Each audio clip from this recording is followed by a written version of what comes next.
What's good, ladies and gentlemen? Welcome to another SK Wealth Academy podcast number 82. And this podcast is a follow-up regarding how to update your operating system. It's a follow-up to podcast number 80, in which I spoke about how we can wisely use our time while we're under lockdown by our respective governments all over the world and under self-quarantine. So someone asked me, can you be a little bit more specific about how to update your operating system? So I'm going to talk about several ideas. So one way is to start training in mixed martial arts if you have never done so. Of course, you would need more than one person in your flat or in your home to do this, because you can't do this solo. So this would only apply, I guess, to younger people that have a roommate, or of course, if you're still living at home with your family and you have parents or siblings with whom to train. And the optimal situation would be to train with someone that has a genuine black belt in years of experience and a very effective combat style like Kyokushinkai, Karate, Akijitsu, Jiu-Jitsu, Judo, Muay Thai, Krav Maga, and so on. And what I say when I say a genuine black belt, because there are a lot of frauds out there that basically start martial arts schools just to make money. So they have this belt system where you got to pay all the time to get tested, and you may not necessarily be as good as you think you are if you've been processed through a money grabbing system versus having a sensei that really wants to ensure that his students really know how to fight, for real. So I wouldn't recommend training from YouTube tutorials, but if you don't live with a martial artist, then you may have no choice. And under these exceptional circumstances, there's nothing wrong to start training with YouTube tutorials, especially since some YouTube tutorials are very detailed and very good. You can find many in jiu-jitsu. So maybe you would want to start training in jiu-jitsu if you don't have an experienced teacher and you're two people trying to figure it out, because you can learn some things from YouTube tutorials. That's the great thing about the internet today. So I wouldn't recommend doing this long term, but how long is this lockdown going to last? Maybe another month or 2 months. So that's no problem, because even if you form bad habits under this 1 month or 2 month, then as long as you go train with an experienced martial artist after that, then they can unwind your bad habits. But if you train, just from tutorials for like a year, you're going to develop some bad habits that are really hard to unwind. So I never recommend doing this long term, and I'm only recommending trying to train from tutorials if you have no choice right now under these types of exceptional circumstances. So because I would say it's very difficult without personal instruction, without someone watching you to correct you, to learn how to kick and punch properly, that I would suggest starting with jiu-jitsu, because as I said, there's some great jiu-jitsu tutorials online. So start with the basics of understanding leverage, geometry, posturing up, and so forth. So once a quarantine ends, then you can find true instruction. So like one thing, for example, just off the top of my head, I'm thinking I actually learned how to swim from YouTube tutorials, because I'd always known how to swim, but I was always a weak swimmer. Like I wouldn't have felt comfortable, like if I was like in the middle of the ocean to have to swim 2 miles, or I was going to die, under such circumstances, because I was just not a strong swimmer. Even though I even had my open water scuba diving certification, I was still not a strong swimmer. Like in a open pool or something, I would get tired after swimming 20 meters, not because I wasn't in aerobic shape, but just because I did not know how to breathe properly. So I started watching a lot of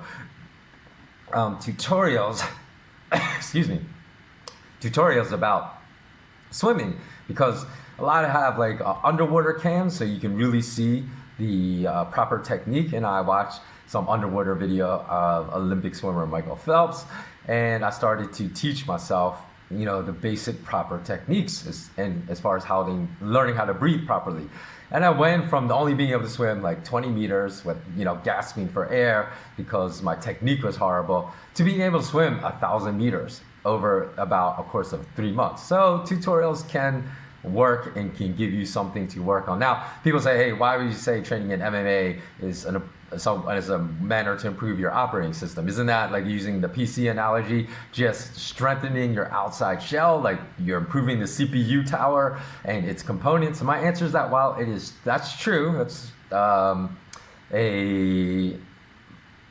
viable analogy. It's also true that it will improve your operating system, because during the course of training in martial arts, you will go through a lot of physical and mental struggle, and you will learn the power of persistence and discipline that will help you overcome struggles in your life that you encounter outside of training later in life. So you also meet some of the best people you have ever met. I am positive of this.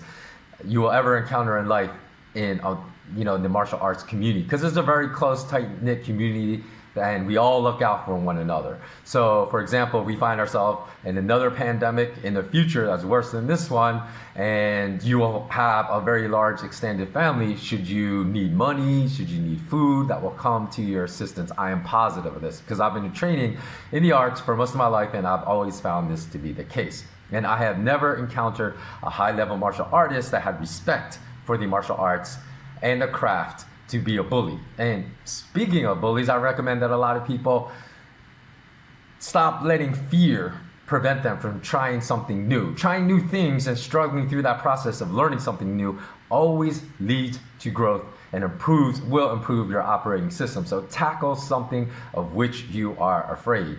Now, the interesting part of this is that I've had friends over the years tell me that they wanted to start a podcast or wanted to start a new business, but were afraid of the struggles or were afraid of the criticism they might be opening themselves up to by posting things online. But this is a great way to learn how to overcome the fear of criticism, but even more importantly, of learning how to get over caring about what complete strangers say. Because, along with my previous YouTube channel, and mostly that old one thus far, because this one's relatively new and my videos don't have a lot of views right now, but mostly on my previous one that I ran, I had millions and millions of views, right, of my videos. And then I've been maintaining my news site, at malamalama.com/WordPress since 2006. And my articles have been read tens of millions of times by people. So with all that contact with strangers, I've been called every name in the book since then, from stupid to idiot to moron to people making snide remarks about my appearance, my hair, my clothes, everything. Whatever you can think of over time, people, in 15 years, right, I've been exposing myself publicly, people have said it. But the thing is, why should I care about what faceless people say? And why should I even waste my time, my precious time, and my energy? It's going to take away from being able to try to inspire all of you, to respond to negative things that are being said to me by people that would never have the courage to say the exact same thing to my face. So first of all, people that make comments like that only make them because they are supremely insecure. So they try to make themselves feel better by putting someone else down, much like the high school bully, right? So if they're not 14 years old, they certainly have the emotional depth of a 14-year-old. In fact, I was speaking to a friend of mine just the other day about the problem of bullying in schools. And I can't remember exactly how that topic came up, but basically I was saying, like every kid that bullies other kids in school has horrible parents. And I'm not saying that person's maybe I should rephrase that, has parents with horrible parenting skills. So I don't mean that their parents are horrible people, but certainly their parents have horrible parenting skills. Because at that young, impressionable age, most children's behavior are a reflection of the parenting that they receive from, their parents. So unless, the kid's going to grow up to be like Hitler or Ted Bundy, where their parents are doing a great job of parenting, most kids are at that young age are going to reflect what they're being taught by their parents, or the absence in that case of what is not being taught by their parents. So much bullying that happens in school today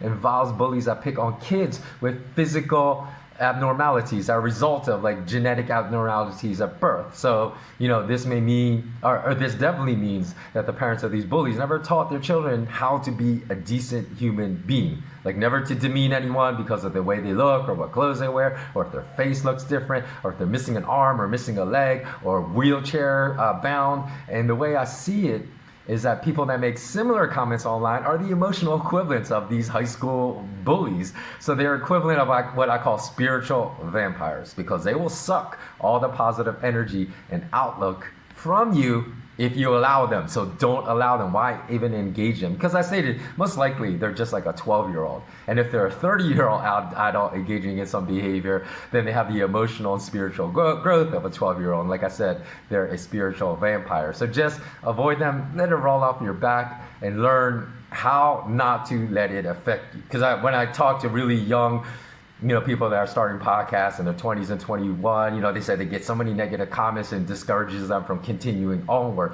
Why should you let that discourage you? Because these are strangers, like I said, who likely would never have the courage to say that to your face. But since they can be a keyboard warrior, anonymous behind a computer screen, they do it. So in the end, my advice to people that want to start something new is use this time when we're under lockdown to do it, and never let fear stop you, because this will be a great exercise to learn how to stop caring about what complete strangers, and especially emotionally insecure strangers, think about you. There are always going to be people out there that call beautiful models ugly and fat, call singers with beautiful voices talentless and awful.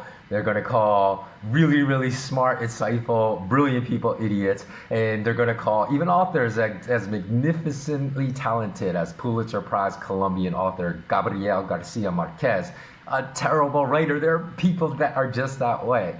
So, and in fact, I remember one time before I bought the book 100 Years of Solitude, I went and looked at some online reviews, and there are a lot of one-star reviews. And I always read like this was his seminal book that really put his talent out there for the world to see. So I was shocked that there's so many one-star ratings.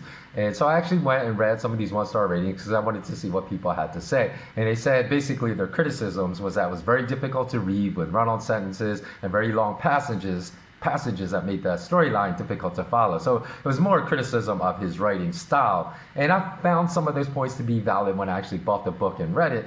But that they completely invalidated everything else about his prose, like the emotions his prose evokes, the visual nature that you can see when he's writing. You can be drawn in and sucked into the story he's telling, and he's obviously a very gifted writer. So just to give it a one-star rating, if you're going to just criticize that, his writing technique, maybe give it like 3 stars, right? But to give it 1 just shows that people are going to hate, excessively hate on something that doesn't deserve it. And that's the difference between constructive criticism. I'm not saying you should never provide constructive criticism to another, because I've done it in the past, but do it in a way that is intended, it's something you would say to that person's face, because nothing I've ever said constructively would be nothing I'm unwilling to say face to face to someone. And it's also done in a way that's intended to help the person, and not just saying, oh, look at that person, he looks stupid, or I hate that person's voice, because how is that going to help anyone? No one can change his or her face or his or her voice. So if you have been paralyzed by fear of people making nasty comments by putting your art into the public arena, or actually, that if you allow that fear to prevent you from putting your art into the public arena online to be judged by others, but have wanted to do so for years, I encourage you, do it and start it this week. Because learning not to engage those that will only pull you down is an important framework to understand, to guide your life, that will benefit you for the rest of your life. So open yourself up to personal attacks by doing something you love and showing the world, and don't worry what the consequences and results and comments are going to be. Because put it this way, even if only 100 people watched a podcast you posted, if you're in a room full of 100 people, what is the probability that all 100 of those people are going to be genuine, sincere, and awesome human beings? Probably 0, right? But what if there were like 30 awesome people, say 50 that were average and 20 that were awful? But none of the 80 people that were decent or awesome commented, and only 3 of the 20 awful ones did. So why should you feel bad about this? Once you learn to put everything in proper perspective and in its proper place, then you will start improving your operating system immensely. And on the contrary, too, the contrary point is just as important to point out. If 10 of the 30 awesome people commented and said, you're the best person in the world, and I love what you do, you're so smart, it'd be foolish to let these types of comments go to your head and inflate your ego, because you're only going to end up being hugely narcissistic. Because, again, these are really positive comments coming from strangers. So you have to guard against putting just as much meaning in positive comments received from strangers as you would in guarding against negative comments received from strangers if you really want to improve your operating system. Because no one can really know. You may be an awesome person, right? But no one can really know without having ever met you in person. Okay, so the last thing I want to make, last point, is read and read some more, because there are plenty of books out there that will help you update your knowledge base with knowledge that can be actually applied in the real world to shape the framework by which you live your life and therefore improve your operating system. So a few off the top of my head that I can think of is The Tao of Jeet Kune Do by Bruce Lee. And you're thinking, no, it's not just a martial arts book. There's tons of philosophy that's great in that book. Tribe by Sebastian Junger. His last name is spelled Junger. Right now I'm reading a book called The Ultimate Collection by Ralph Waldo Emerson, which is awesome. So let me know if you have any other advice below. Please comment below, because I want to provide as much value as I can to everyone that watches my video. So if you have any ideas that I have not covered about how we can improve our operating system while we have more free time than normal, please do write these suggestions below. And also, if you have read great books in the past that really impacted you in a positive manner, please write the titles of those books, and let's get a reading list so that everyone that watches this video can benefit from the comments in this video. So that's all for today. Let me know what you think below. Please do subscribe if you have not already subscribed. Hit that notification bell, but also please return every week or so to check, because again, a lot of people have said they've hit the notification bells and are receiving no notifications from YouTube/Google. But as always, stay positive, be grateful, be persistent, exercise discipline, and as always, remain intensely curious. So long.